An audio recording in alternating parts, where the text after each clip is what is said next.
நான் உண்மையிலே எதிர்பார்த்தது ராஜஸ்தான். நேற்று சூரியவன்சி அடித்து கொடுத்ததன் பின்னரும் அந்த பெரிய இலக்கை துரத்தி அடிக்க மாட்டார்கள், கஷ்டமாக இருக்கும் என்று யோசித்தேன். நிலைமையை மாற்றிவிட்டார்கள். ஒரு விஷயம் முதலிலேயே இருந்தது, இந்த மைதானத்தில் 230 ஓட்டங்களுக்கு மேல் அடிக்கக்கூடிய மைதானம். ஆனா 230 நேற்று 250 அடிச்சிருந்தாலும் அவங்க திருப்தி அடிச்சிருப்பாங்களே. இந்த நிலைமையில தான் இருந்தாங்க. குஜராத் நான் நேற்று அப்படி அந்த அளவுக்கு எதிர்பார்க்கல. குஜராத் ஒரு விக்கெட்டையும் கொடுக்காம அந்த அளவுக்கு வெல்ல போறாங்க அப்படின்னு நான் நினைச்சேன். 2 கிளாஸ் பிளேயர்ஸ் தானே இருந்தாலும் இதுக்கு முதல்ல வந்த போட்டிகள் அந்த அளவுக்கு இல்ல. அந்த நான் சொன்னேன் நேற்று கடந்த நிகழ்ச்சியிலையும் சொன்னேன், குஜராத் டைட்டன்ஸ் ஒரு வீழ்ச்சிக்கு பின்னர் அந்த எழும்பி வந்த எழுச்சி இருக்குத்தானே பெரிய எழுச்சி. ராயல் சேலஞ்சர்ஸ் பெங்களூர்லும் பார்க்க அந்த குஜராத் டைட்டன்ஸோட எழுச்சி பெரிய எழுச்சி. என்ன அப்படி கீழே விழுந்து கிடந்தவங்க 8வது இடத்துல இருந்து ஒண்டொண்டா அப்படியே வந்து 3வது இடத்துல வந்து ஃபிக்ஸ் ஆகினாங்க. அதுக்கு பிறகு கடந்த அந்த போட்டி ராஜஸ்தானோட தோற்ற ஒரு தோல்வி, ஒரு மோசமான தோல்விதான். அந்த மோசமான தோல்விதான் இவ்வளவு ஆக்ரோஷமான ஒரு மீண்டும் வருகைக்கு காரணமாக இருக்கலாம். என்ன பொறுத்த நேற்று ஒரு ஏமாற்றம். ஏன்னா குஜராத் டைட்டன் நான் எதிர்பார்க்கல இந்த போட்டியை வெல்லுவாங்கன்னு. உண்மையில் ராஜஸ்தான் தான் எதிர்பார்க்கும் என்றது. சூரியவன்சி மிக சிறப்பாக விளையாடி இருந்தார். நேற்று தினம் நாங்கள் சூரியவன்சி என்றால் வந்தால் அடித்து. ஆனால் நேற்று மற்ற பக்கம் விக்கெட் போக கொஞ்சம் சிச்சுவேஷனுக்கு ஏற்ற மாதிரி விளையாடி இவ்வளவு ரன்னும் வாரதுக்கு அவர் காரணம். அதாவது அந்த 15 வயது சின்னப்படியன் தம்பி இவ்வளவு அடிக்க இந்த சீனியர் பேட்ஸ்மேன் நீங்க என்ன செய்தீங்க மற்ற பக்கத்தால? சரியான மோசமான துடுப்பாட்டம் நேற்று ராஜஸ்தான். இல்ல மோசம், முழுமையாக மிக மோசமான துடுப்பாட்டம். இந்த துடுப்பாட்டம் தான் நேற்றைய நாள்ல 200 ஓட்டங்களை தாண்டுமா என்ற பெரிய கேள்வி இருந்தது. ஜெய்ஸ்வால், சூரியவன்சி இருவரும் சேர்ந்து அடித்து தான் ராஜஸ்தானை வெற்றி பெற வைத்தார்கள். நாங்கள் இதை பேசியும் இருக்கின்றோம், சொல்லியும் இருக்கின்றோம். ஏனைய துடுப்பாட்ட வீரர்கள் இங்க யாரும் பேசக்கூடியவர்கள் இல்ல. மறுபக்கத்துல ஜடேஜா தன்னால என்ன முடியும் அந்த அளவு விக்கெட்டுகள் அவரை காப்பாற்ற வேண்டிய கட்டாயத்தில் இருந்தது. அதனால ஜடேஜா இந்த தொடரிலும் கூட ஜடேஜா, ரயான் பராக் ஒரு போட்டி, இந்த மத்திய தரவரிசை முக்கியமான துடுப்பாட்ட வீரர்கள் பார்க்கின்ற வேளையில் அங்கும் இங்குமாக ஓரிரு போட்டிகளை தான் சமாளித்து வென்று கொடுத்திருக்கின்றார்களே தவிர முற்றுமுழுதான வெற்றிக்கு காரணம் சூரியவன்சியும் ஜெய்ஸ்வால் நேற்றைய தினம் ஆட்டம் இழந்ததும் சூரியவன்சியின் பொறுப்பு வந்தது. சூரியவன்சி 15 வயதில் 762 ஓட்டங்களை இந்த தொடரில் பெற்று ஒரு தகவல் போட்டிருந்தாங்க நேற்று. நான் ஸ்டார் ஸ்போர்ட்ஸ் பார்த்து கொண்டிருக்கும் போது ஒரு ஐபிஎல் சீசன்ல அதிக சிக்ஸர் இந்த ஐபிஎல்லே கொண்டு நடத்துறதே அந்த வருஷம் தான். இது எல்லாம் நினைச்சு கூட பார்க்க முடியாது. அதிக ஓட்டம், அதாவது நான் நினைக்கிறேன் பெரிய அளவான 600க்கும் மேற்பட்ட ஓட்டங்கள் 4 ஓட்டங்களாலே 6 ஓட்டங்களாலே பெற்றிருக்காங்க. இது எல்லாமே வந்து நேற்றைய நாள்ல பெரிய அளவா சரி ராஜஸ்தான் தோத்துட்டாங்க. ஆனாலும் நேற்று அந்த போட்டியை வெல்லக்கூடியது அவருக்காவது வந்து இந்த போட்டி வந்து இறுதி போட்டி வரைக்கும் சென்றிருக்க வேண்டியது.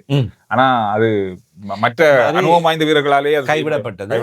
ராஜஸ்தானின் பந்து வீச்சும் நேற்றைய தினம் மோசமாயிப்பட்டது. மோசம் என்று சொல்ல முடியாது. சாய் சுதர்ஷன், சுப்மன் கில் 2 பேரும் விளையாட வீதம். சுப்மன் கில் மீது T20 அணிக்குள் வந்து அவர் சரியாக செய்யவில்லை என்று அணி தலைமை பொறுப்பு பறிக்கப்பட்டு அணியை விட்டு வெளியேற்றப்பட்டும் விமர்சனங்கள் இருந்தாலும் சுப்மன் கில் IPL கலக்கி கொண்டிருக்கின்ற வீரர் தான். IPL தான் இருக்கு. சாய் சுதர்ஷனும் அதே மாதிரி கடந்த வருடத்தின் கூடுதலான ஓட்டங்கள் 2023ஆம் ஆண்டு சுப்மன் கில் தான் அதிகமான ஓட்டங்கள். இப்ப கிட்டத்தட்ட ஃபைனலுக்கு வந்துட்டோம். முதல் 10 இடங்களை பெற்ற வீரர்களுக்குள் 2 வீரர்கள் மாத்திரம்தான் இந்திய தேசிய அணியில் இருக்கின்றவர்கள். இஷான் கிஷனும் அபிஷேக் சர்மா. முதல் 3 இடங்கள் சூரியவன்சி, சுப்மன் கில், சாய் சுதர்ஷன். 5 இடங்களுக்குள் விராட் கோலி. அப்படி பார்க்கின்ற வேளையில் அணிக்குள்ள இல்ல, தேசிய அணிக்குள்ள இல்ல. அப்ப இவங்களை கொண்டு வர வேண்டும் என்ற கட்டாயம் தேவை இப்ப இருக்கத்தானே செய்கின்றது, அல்லது இது இப்போ கொடுக்கத்தானே வேணும். சாய் சுதர்ஷன் கடந்த வருடத்தின் கூடுதலான ஓட்டங்களை குவித்தவர். இம்முறை அதே மாதிரி டொப்புக்குள்ளே இருக்கார், முதல் 3க்குள்ளே இருக்கின்றார். அவரை அணிக்குள் கட்டாயம் கொண்டு வரத்தான் வேணும். சுப்மன் கில் மீண்டும் ஒரு வாய்ப்பு கொடுக்க வேணுமா, கொடுத்து பார்த்தா என்னன்ற மாதிரி யோசனையோட எனக்கு இருக்கு. இப்ப சஞ்சு சாம்சனையோ அல்லது ஏனையவர்களை வச்சு மீண்டும் கஷ்டப்பட்டு முயற்சி செய்யறதிலும் பார்க்க இந்தியா கொஞ்சம் மீண்டும் ஏதாவது ஒரு ரொட்டேஷனு அல்லது ஒரு சேஞ்சஸை முயற்சி செய்து பார்க்கலாம். ஏன்னா இன்னும் 2 வருஷம் இருக்குது அடுத்த T20 உலக கிண்ணத்துக்கு. எனவே இந்திய அணியின் ஆரம்ப துடுப்பாட்ட வரிசைகள் என்பது என்னை பொறுத்தவரை சூரியவன்சியை இனி கொண்டே வந்தே ஆக வேணும். T20 அது ஓகே, அவர்களிடம் ஓகே தான். இந்த போட்டியை பொறுத்தவரையில எனக்கு தெரிஞ்சு ஓகே, குஜராத் வந்துட்டாங்க இப்போ ஃபைனலுக்கு. அதோட ராயல் சேலஞ்சர்ஸ் அங்கால இருக்காங்க, பெங்களூர் ராயல் சேலஞ்சர்ஸ் அங்கால இருக்காங்க. அது ராயல் சேலஞ்சர்ஸ் தான், அதில் மாற்றம் இல்லை. இந்த முறை எனக்கு தெரிஞ்சு சில வேளையில ராஜஸ்தான் வந்திருந்தா ஏதாவது ஒரு மாற்றம் வந்திருக்குமோ அப்படின்ற எண்ணம் எனக்கு இருந்தது. ஆனா குஜராத் டைட்டன்ஸ்ல மீண்டும் நான் சொல்றேன், குஜராத் டைட்டன்ஸ்ல பவுலிங் இருக்குத்தானே நேற்றைய தினம் முக்கியமாக அமைந்தது அந்த டொட் பால்ஸ். கிட்டத்தட்ட ஃபாஸ்ட் பவுலர்ஸ் இல்லையா, ஸ்பின்னர்ஸ் இல்லாமல் ஃபாஸ்ட் பவுலர்ஸ் 40க்கும் மேற்பட்ட dot balls. Jason Holder, Rabada 2 பேரும் தான் அதிகமான டொட் பால்ஸ், 2 பேரும் தான் ரன்களை குறைவாக கொடுத்தார்கள். அந்த டொட் பால்ஸ் தான் மெச்ச மாத்தினது. எனக்கு தெரிஞ்சு நான் கிட்டத்தட்ட இந்த 4 பவுலர்ஸும் சேர்ந்து Jason Holder, Rabada, Mohammed Siraj, Prasidh Krishna 42 அல்லது 44 டொட் பால்ஸ். அதுல ஒரு ஓட்டம் கூட 120 பந்து தான் மொத்தமாவே. அதுல கிட்டத்தட்ட 44 போல்ஸ் டொட் போல்ஸ் என்றால் சந்துரு, அது மிக பாரதூரமான விஷயம். அந்த டொட் போல்ஸ் தான் மெச்சமாத்து. அந்த ஒரு 30 ஓட்டங்கள் பெற வேண்டியது குறைஞ்சது ஒரு 30 ஓட்டத்தை பெற்றிருந்தாலும் 250 கூடுதலான ஓட்டங்கள். அப்படியான ஓட்டம் பெற்ற புறப்பட்டு இருந்தா குஜராத்தால நேற்று நாள் வெல்ல முடியாமல் போயிருக்கோம். மறுபுறத்தில் சாய் சுதர்ஷன் சுப்மன் கில் என்ன செய்தவர்கள்னா 6-4 அடிச்ச மாதிரியே ரன் ஓடி எடுத்தாங்க. ரன் ஓடி எடுத்ததுனாலே அந்த டொட் பால்ஸ் குறைஞ்சது. அந்த டொட் பால்ஸ் தான் இந்த T20 வந்தா விக்கெட் ரன் குறைய கொடுக்குறாரு என்றதுல பார்க்க டொட் பால்ஸ் மிகப்பெரிய அளவில் முக்கியம். அது நேற்றைய தினம் சரியாக அமைந்தது. இதைத்தான் நான் குஜராத் டைட்டன்ஸின் பலமாக சொல்லிக் கொண்டிருக்கின்றேன். அந்த 4 பந்து வீச்சாளர்கள், வேக பந்து வீச்சாளர்கள், எந்த அணியிலும் வேக பந்து வீச்சாளர்கள் இந்த அளவு சிறப்பாக செயல்படவில்லை. அதுதான் RCBக்கு சிக்கல் தரக்கூடியதாக இருக்கும். எனக்கு தெரிஞ்சு சூரியவன்சி இந்த IPL கிண்ணத்தை தவற விட்டுருக்காரு, அவ்வளவுதான்.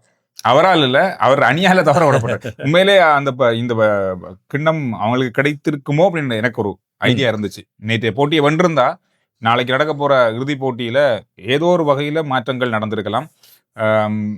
விராட் கோலின்ற அணி எதிர்பார்க்காத சில சம்பவங்களை சந்தித்திருக்கும்.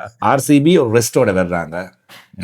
செவ்வாய்க்கிழமைக்கு பிறகு அப்படி மேட்சஸ் இல்ல, ஃபுல் ப்ரிப்பரேஷன், ரெஸ்ட். அதே மாதிரி விராட் கோலி அவர் இருக்கும் வரையும் அவரோட டீம் ஒரு ஃபயர் தான். என்ன பொறுத்த வரைக்கும் தலைவரா இருக்கணும்ன்றதெல்லாம் தேவையில்லை. அணிக்குள்ள வந்துட்டா அவர் ஒரு ஃபயர். அவருடைய அந்த இன்புட்ஸ், அவர் செய்கின்ற விஷயங்கள் அவர் மைதானத்துக்கு பார்க்க தெரியும். சின்ன படிய மாதிரி அங்க இமைங்க ஓடி திரிகிறதும், கத்துறதும், சத்தம் போடுறதும், மற்ற வீரர்களுக்கு உற்சாகப்படுத்துறது அவர் ஒரு ஷோ காட்டுவார் கட்டாயம். அந்த மாதிரி ஒரு இது இருக்கு. நீங்க சொல்லுங்க, நாளை இறுதி போட்டி எப்படி இருக்க போகுது? யார் வெல்ல போறாங்க? திரும்ப அடுத்தடுத்து 2வது கிண்ணத்தையும் நம்ம ஆட்கள் தான் வெல்ல போறாங்களா? RCB தான் வெல்ல போகுதா? இல்ல குஜராத் மீண்டும் ஒரு முறை கிண்ணத்தை தூக்க போறாங்களா? பார்க்கலாம்.